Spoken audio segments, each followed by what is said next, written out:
Micro ഇക്കണോമിക്സിലെ രണ്ടാമത്തെ അധ്യായത്തിലെ പുതിയൊരു ക്ലാസ്സിലേക്ക് എല്ലാവർക്കും സ്വാഗതം.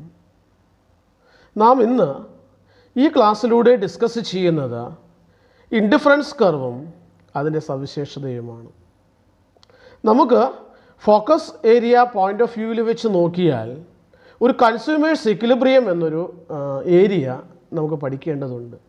അതിന് നാം നേരത്തെ പഠിച്ച ബജറ്റ് ലൈനും ഈ ഇൻഡിഫറൻസ് കർവും കൂടി ഒരുമിച്ച് ഉപയോഗിച്ചാണ് ആ കൺസ്യൂമർ ഇക്വിലിബ്രിയത്തിലേക്ക് എത്തിച്ചേരാനായിട്ട് കഴിയുന്നത്.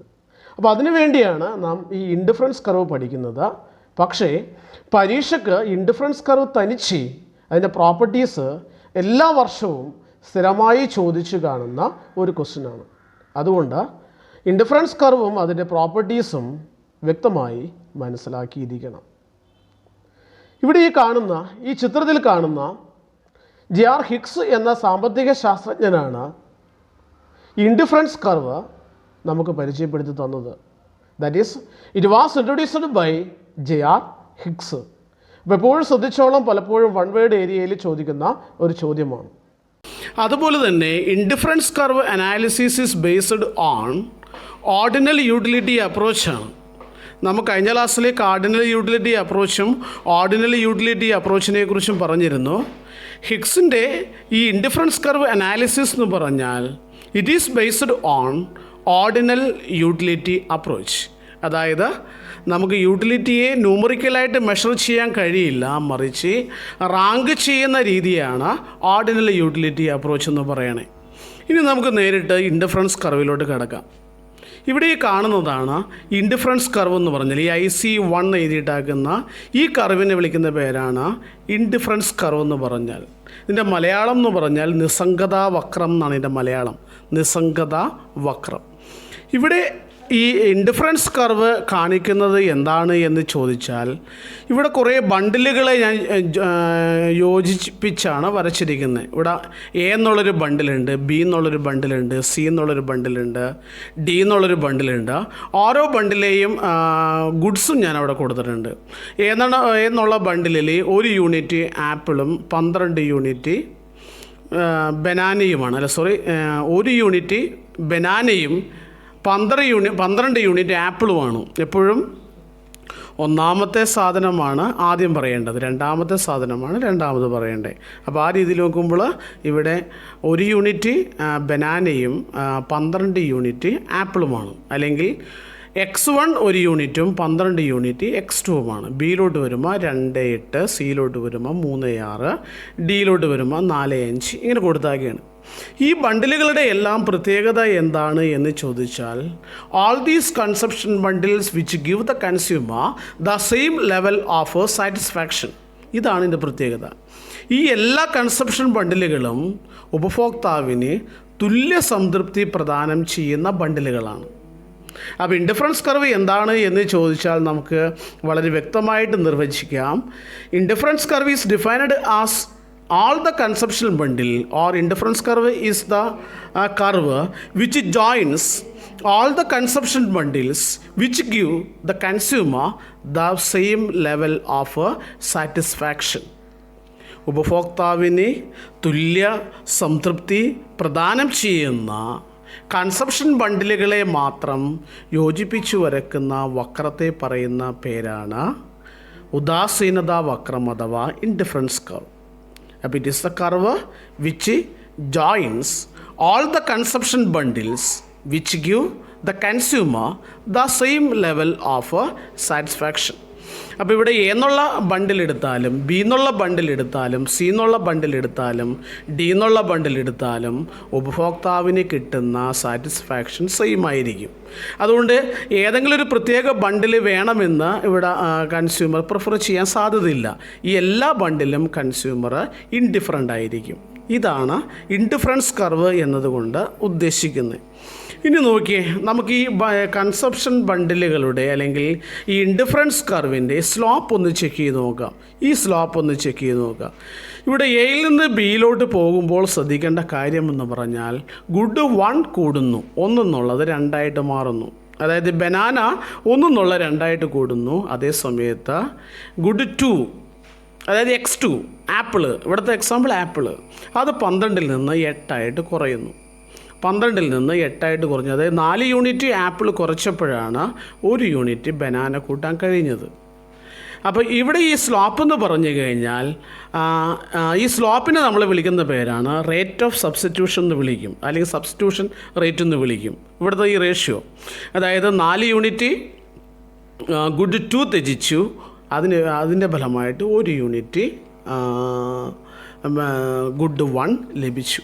അപ്പോൾ ഇവിടെ 4/1, അതായത് -4/1 ആണ് ഇവിടുത്തെ സബ്സ്റ്റിറ്റ്യൂഷൻ റേറ്റ് എന്ന് പറഞ്ഞാൽ. -4, അതായത് 12 നിന്ന് 8 ഗുഡ് 2 കുറച്ചു, 4 യൂണിറ്റ് കുറച്ചു, -4. എന്നിട്ട് 1 യൂണിറ്റ് കൂടുതൽ കിട്ടി, ഗുഡ് 1 1 യൂണിറ്റ് കൂടുതൽ കിട്ടി. അപ്പോൾ -4/1 എന്ന് പറഞ്ഞാൽ -4. അപ്പോൾ ഇതിനെ നമ്മൾ വിളിക്കുന്ന പേര് സബ്സ്റ്റിറ്റ്യൂഷൻ എന്നാണ് പറയുന്നത്, സബ്സ്റ്റിറ്റ്യൂഷൻ റേറ്റ്. അപ്പോൾ ഇൻഡിഫറൻസ് കർവിൻ്റെ ഈ സ്ലോപ്പ് എന്ന് പറഞ്ഞാൽ ഉദ്ദേശിക്കുന്നത് ഒരു സബ്സ്റ്റിറ്റ്യൂഷൻ റേറ്റാണ്, റേറ്റ് ഓഫ് സബ്സ്റ്റിറ്റ്യൂഷനാണ്. അപ്പോൾ ഇനി ബിയിൽ നിന്ന് സിയിലോട്ട് പോകുമ്പോൾ നോക്കിയേ, 8 നിന്ന് 6 കുറഞ്ഞു. എത്ര കുറഞ്ഞു? -2 ഗുഡ് 2 കുറച്ചു, 1 യൂണിറ്റ് കൂടുതലായിട്ട് ഗുഡ് 1 കിട്ടി. അപ്പോൾ നമുക്ക് കിട്ടി -2 എന്ന് കിട്ടി. ഇനി സിയിൽ നിന്ന് ഡിയിലോട്ട് നോക്കിയപ്പോൾ 6 നിന്ന് 6 നിന്ന് 5 ഗുഡ് 2 കുറച്ചു. അതിൻ്റെ ഫലമായിട്ട് ഗുഡ് 1 3 നിന്ന് 4 കൂടി. അപ്പോൾ അവിടെ -1. അപ്പോൾ നമുക്ക് ഈ ഇൻഡിഫറൻസ് കർവിൻ്റെ സ്ലോപ്പ് കിട്ടി. ഈ സ്ലോപ്പ് ആദ്യത്തെ എയിൽ നിന്ന് ബിയിലോട്ട് പോയപ്പോൾ -4 -2 -1 ഇങ്ങനെ പോയിക്കൊണ്ടിരിക്കുന്നു. ഇതിന് ഇക്കണോമിക്സിൽ നമ്മൾ ഇതിൻ്റെ അബ്സല്യൂട്ട് വാല്യൂ എടുക്കും. ഇതിൻ്റെ absolute value, the absolute value of the ratio between the amount of good sacrificed and the amount of good obtained is called rate of substitution.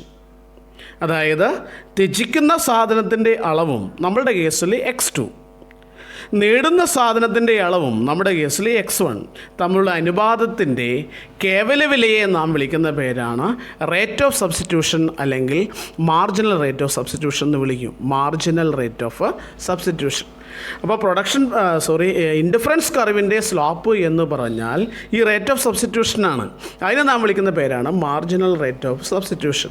അപ്പോൾ മാർജിനൽ റേറ്റ് ഓഫ് സബ്സ്റ്റിറ്റ്യൂഷൻ എന്താണ് എന്ന് ചോദിച്ചാൽ ഉദ്ദേശിക്കുന്നത് absolute value of ratio between the amount of goods sacrificed and the amount of good obtained is called marginal rate of substitution.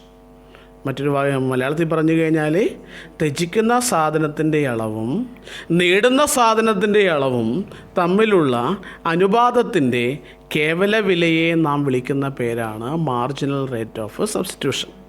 Absolute value എന്ന് ഉദ്ദേശിക്കുന്നത് നമുക്കറിയാം, ഇതിനെല്ലാം നമ്മൾ പോസിറ്റീവായിട്ട് കൗണ്ട് ചെയ്യും. ഈ -4 എന്നുള്ളതൊക്കെ പോസിറ്റീവായിട്ട് നമ്മൾ കണക്കാക്കും എന്നുള്ള അർത്ഥം. ഇവിടെ നോക്കിയേ, നമുക്ക് ആ പ്രോബ്ലം ഒന്ന് ചെയ്ത് നോക്കുക. ഇവിടെ ബനാന ഞാൻ അതുപോലെ തന്നെ എഴുതിയിട്ടുണ്ട്. x1 ബനാന 1 2 3 4 എന്നുള്ള ഗുഡ്സിലും, x2 ആപ്പിളാണ്, അത് 12 8 6 5 ഇങ്ങനെ തന്നിട്ടുണ്ട്. അതായത് എ എന്നുള്ള ബണ്ടിൽ 1 12, ബി എന്നുള്ള ബണ്ടിൽ 2 8, സി എന്നുള്ള ബണ്ടിൽ 3 6, ഡി എന്നുള്ള ബണ്ടിൽ 4 5. പിന്നെ മാർജിനൽ റേറ്റ് ഓഫ് സബ്സ്റ്റിറ്റ്യൂഷൻ കാണാൻ പറഞ്ഞു കഴിഞ്ഞാൽ നമുക്ക് ഈ ഫോർമുല അപ്ലൈ ചെയ്താൽ മതി. Δx2/Δx1, Δx2/Δx1. Δx2 എന്ന് പറഞ്ഞാൽ 12 നിന്ന് 8 കുറഞ്ഞു. അപ്പോൾ എത്രയാണ്? -4. Δx1 എന്ന് പറഞ്ഞാൽ 1 നിന്ന് 2 കൂടി. അപ്പോൾ എത്രയാണ്? 1. അപ്പോൾ അതിൻ്റെ റേഷ്യോ എടുത്താൽ -4/1 = 4. കാരണം ഇതിൻ്റെ അബ്സല്യൂട്ട് വാല്യൂ ആണ് നമ്മൾ എടുക്കുന്നത്. അബ്സല്യൂട്ട് വാല്യൂ ഇത് പോസിറ്റീവായിട്ട് കൗണ്ട് ചെയ്താണ് എടുക്കണേ, അതുകൊണ്ട് 4 എന്ന് കൊടുത്തു. അപ്പോൾ -4/1 അബ്സല്യൂട്ട് വാല്യൂ എന്ന് പറഞ്ഞാൽ 4. അതുപോലെ അടുത്തത് നോക്കിയേ, 8 നിന്ന് 6 കുറഞ്ഞു, അപ്പോൾ -2. 2 നിന്ന് 3 കൂടി, അപ്പോൾ +1.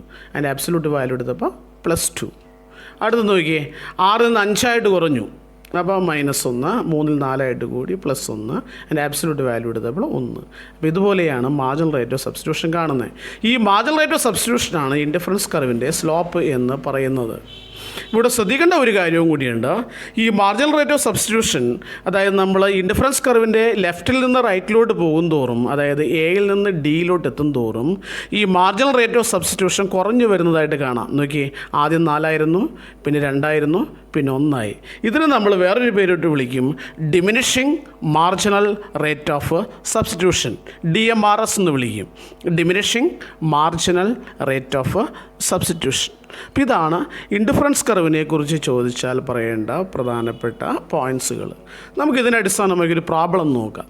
നോക്കിയേ, കൺസിഡർ ദ ബണ്ടിൽ 1, 3, 2, 1 രണ്ട് ബണ്ടിൽ നന്നാക്കുകയാണ്. ആദ്യത്തെ ബണ്ടിൽ 1, 3, രണ്ടാമത്തെ ബണ്ടിൽ 2, 1 നന്നാക്കുകയാണ്. എന്നിട്ട് നമ്മൾക്ക് നേരത്തെ പഠിച്ചൊരു മൊണോട്ടോണിക് പ്രിഫറൻസിനെ ബേസ് ചെയ്തൊരു ചോദ്യമാണ് കൺസ്യൂമർ പ്രിഫറൻസസ് ആർ മൊണോട്ടോണിക്. കൺസ്യൂമറിൻ്റെ പ്രിഫറൻസ് മൊണോട്ടോണിക്കാണ്. മൊണോട്ടോണിക്കാണ് എന്ന് പറഞ്ഞാൽ നിങ്ങൾക്ക് നേരത്തെ പഠിച്ചതാണ്.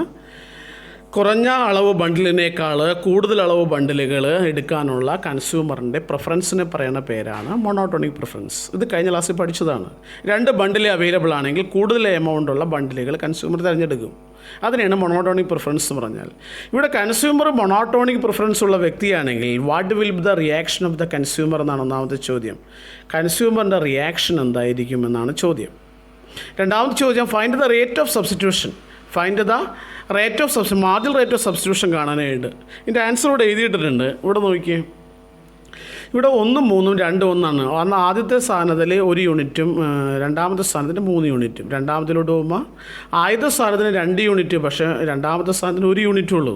അപ്പോൾ ഇതിൽ നിന്ന് കൂടുതലായിട്ട് ഇതിലുണ്ട് എന്ന് പറയാനായിട്ട് കഴിയില്ല, അല്ലെങ്കിൽ ഇതിൽ നിന്ന് കൂടുതലായിട്ട് ഇതിലുണ്ട് എന്നൊന്നും പറയാൻ കഴിയില്ല. രണ്ടും 2 ടൈപ്പുള്ള ബണ്ടിലുകളാണ്. അതുകൊണ്ട് കൺസ്യൂമറിന് പ്രത്യേകമായ ഒരു പ്രിഫറൻസ് അല്ലെങ്കിൽ ഒരു പ്രത്യേകമായൊരു ബണ്ടിൽ തിരഞ്ഞെടുക്കാനുള്ള സാധ്യതയില്ല. മറിച്ച് കൺസ്യൂമർ 2 ബണ്ടിലുകളോടും ഇൻഡിഫറൻ്റ് ആയിട്ട് നിൽക്കുന്നതായിട്ട് കാണാം. അതായത് 2 ബണ്ടിലുകളോടും ഉദാസീനമായിരിക്കും എന്നാണ് പറയണേ. അതാണ് ഇവിടെ എഴുതിയിട്ടാകണേ. The consumer will be indifferent between this bundle. പ്രത്യേക മമത ഏതെങ്കിലും ഒരു ബണ്ടിലോട് കാണിക്കാനുള്ള സാധ്യത ഇല്ല എന്നാണ് ഇതിൻ്റെ ആൻസർ. രണ്ടാമത്തെ ചോദ്യം നമ്മളോട് പറഞ്ഞത് MRS കാണാനാണ്. MRS കാണാൻ നിങ്ങൾക്ക് അറിയാം. അതിൻ്റെ ഫോർമുല എന്താ? Δx2 Δx1. Δx2 എത്ര? 3ൽ നിന്ന് 1 കുറഞ്ഞു, അപ്പോൾ -2. ഒന്നാമത് Δx1, x1 1ൽ നിന്ന് 2 കൂടി, അപ്പോൾ +1, അപ്പോൾ -2/1. ഇതിൻ്റെ ആബ്സല്യൂട്ട് വാല്യൂ എടുത്തപ്പോൾ 2 ആയിട്ട് മാറി. ഇതാണ് പ്രോബ്ലം. ഈ രീതിയിലുള്ള പ്രോബ്ലംസാണ് പരീക്ഷയ്ക്ക് ചോദിക്കാനുള്ള സാധ്യതയെന്ന് പറഞ്ഞാൽ. ഇനി ഒരു കാര്യം കൂടി പഠിച്ചിട്ട് നമുക്കിത് അവസാനിപ്പിക്കാം. Properties of indifference curve. ഇപ്പോൾ പഠിച്ച ഇൻഡിഫറൻസ് കർവിൻ്റെ സവിശേഷതകൾ എന്തെല്ലാമാണ് ഇതിൻ്റെ പ്രത്യേകതകൾ. ഇത് ഈ വർഷത്തെ പരീക്ഷയ്ക്ക് പോലും ഉണ്ടായി. ഇപ്പോൾ 2020 മാർച്ചിലെ പരീക്ഷയ്ക്ക് പോലും ഉണ്ടായ ചോദ്യമാണ് പ്രോപ്പർട്ടീസ് ഓഫ് ഇൻഡിഫറൻസ് കർവ്. അപ്പോൾ സ്ഥിരമായിട്ട് ചോദിക്കുന്നൊരു ചോദ്യമാണ്, ശ്രദ്ധിച്ചോളണം. വളരെ സിമ്പിളുമാണ്. ഒന്നാമത്തെ പ്രോപ്പർട്ടി നോക്കിയാൽ ഇതാണ് ഒന്നാമത്തെ property. Indifference curves are convex to the origin. Indifference കർവുകൾ കോൺവെക്സ് ഷേപ്പ് ആയിരിക്കും. Convex shape. അപ്പോൾ വളരെ സിമ്പിളാണ്. നിസ്സംഗതാവക്രം ഒറിജിനുമായി കോൺവെക്സ് ആകൃതിയായിരിക്കും. ഇതാണ് ഒന്നാമത്തെ സവിശേഷത എന്ന് പറയണേ. രണ്ടാമത്തെ സവിശേഷത നോക്കിയേ, indifference curve slopes downward. Indifference curve slopes downward. മുകളിൽ നിന്ന് താഴേക്ക് ചരിഞ്ഞു പോകുന്നതായിരിക്കും. മുകളിൽ നിന്ന് എയിൽ നിന്ന് ഈയിലോട്ട് വരുമ്പോഴേക്കും മുകളിൽ നിന്ന് താഴോട്ട് ഇങ്ങനെ ചരിഞ്ഞു പോകുന്നതായിരിക്കും. സ്ലാബ്സ് ഡൗൺവേഡാണ്, താഴേക്ക് ചരിഞ്ഞിരിക്കും. മൂന്നാമത്തെ പ്രോപ്പർട്ടി നോക്കിയേ, indifference curve do not intersect each other. ഇതുപോലെ ഇൻഡിഫറൻസ് കർവ് ഒരിക്കലും കൂട്ടിമുട്ടില്ല. ഈ പടത്തിൽ കാണുന്നത് കണ്ട നിസ്സംഗതാ വക്രങ്ങൾ പരസ്പരം ഒരിക്കലും കൂട്ടിമുട്ടില്ല. ഇതാണ് മൂന്നാമത്തെ ഫീച്ചേഴ്സ്, മൂന്നാമത്തെ സവിശേഷത എന്ന് പറഞ്ഞാൽ. Indifference curve do not intersect each other. ഒരിക്കലും പരസ്പരം കൂട്ടിമുട്ടില്ല. ഒരു പ്രോപ്പർട്ടി കൂടി പറഞ്ഞിട്ട് നമുക്ക് അവസാനിപ്പിക്കാം. Indifference curve, higher indifference curve shows higher level of satisfaction. ഇവിടെ 3 ഇൻഡിഫറൻസ് കർവ് ഞാൻ വരച്ചിട്ടുണ്ട്. IC1, IC2, IC3. ഇതിൽ IC1നേക്കാൾ കൂടുതൽ സാറ്റിസ്ഫാക്ഷൻ IC2 നൽകും. IC2നേക്കാൾ കൂടുതൽ സാറ്റിസ്ഫാക്ഷൻ IC3 നൽകും. അപ്പോൾ ഈ 3 ഇൻഡിഫറൻസ് കർവ് എടുത്താൽ IC3ക്ക് 1 റാങ്കും, IC2ക്ക് 2 റാങ്കും, IC1ന് 3 റാങ്കുമായിരിക്കും. അതാണ് ഇൻഡിഫറൻസ് കർവിൻ്റെ പ്രത്യേകത. മുകളിലോട്ട് പോകും തോറും സാറ്റിസ്ഫാക്ഷൻ കൂടിക്കൊണ്ടിരിക്കും, താഴോട്ട് വരും തോറും സാറ്റിസ്ഫാക്ഷൻ കുറഞ്ഞുകൊണ്ടിരിക്കും. ഇങ്ങനെ ഒരു മാപ്പിൽ തന്നെ, ഒരു ഗ്രാഫിൽ തന്നെ ഒന്നിലധികം ഇൻഡിഫറൻസ് കർവിനെ ഒരുമിച്ച് വരച്ചാൽ അതിനെ വിളിക്കുന്ന പേരാണ് ഇൻഡിഫറൻസ് മാപ്പ്. അപ്പോൾ ഇൻഡിഫറൻസ് മാപ്പ് എന്താണെന്ന് ചോദിച്ചാൽ വേറെ പ്രത്യേകിച്ചൊന്നും പഠിക്കേണ്ട. A group of indifference curve in a same graph is called indifference map. A group of indifference കർവിനെ സെയിം ഗ്രാഫ്. ഒരു ഗ്രാഫിൽ തന്നെ ഒന്നിൽ കൂടുതൽ ഇൻഡിഫറൻസ് കർവിനെ രേഖപ്പെടുത്തിയാൽ അതിനെ വിളിക്കുന്ന പേരാണ് ഇൻഡിഫറൻസ് മാപ്പ് എന്ന് പറയുന്നത്. അപ്പോൾ ഇവിടെ ഒരു ഇൻഡിഫറൻസ് മാപ്പാണ് ഞാൻ ഇവിടെ കൊടുത്തിരിക്കുന്നത്. ഈ മാപ്പ് കാണിക്കുന്നത് IC3 കൂടുതൽ സാറ്റിസ്ഫാക്ഷൻ നൽകും IC2വിനേക്കാൾ. IC2 IC1നേക്കാൾ കൂടുതൽ സാറ്റിസ്ഫാക്ഷൻ നൽകും. ഇതാണ് നിസ്സംഗതാവക്രത്തിൻ്റെ 4 സവിശേഷതകളായിട്ട് പറയുന്നത്. ഇന്ന് നാം ഇവിടെ ഡിസ്കസ് ചെയ്ത ഇൻഡിഫറൻസ് കർവും അതിൻ്റെ പ്രോപ്പർട്ടീസും എല്ലാവർക്കും നന്നായി മനസ്സിലായി എന്ന് ഞാൻ പ്രതീക്ഷിക്കുന്നു. അപ്പോൾ നമ്മൾ അടുത്ത ക്ലാസ്സിൽ നാം നേരത്തെ പഠിച്ച ബഡ്ജറ്റ് ലൈനും ഈ ഇൻഡിഫറൻസ് കർവും ഒരുമിച്ച് വരുന്ന കൺസ്യൂമേഴ്സ് ഇക്വിലിബ്രിയമാണ്. അതുകൊണ്ട് തന്നെ ഇന്ന് പഠിച്ച ക്ലാസ് നന്നായിട്ട് പലവട്ടം റിപ്പീറ്റ് ചെയ്ത വീഡിയോ കാണണം. എങ്കിൽ മാത്രമേ നമുക്ക് അടുത്ത ക്ലാസ് മനസ്സിലാക്കാൻ കഴിയൂ. Okay, thank you.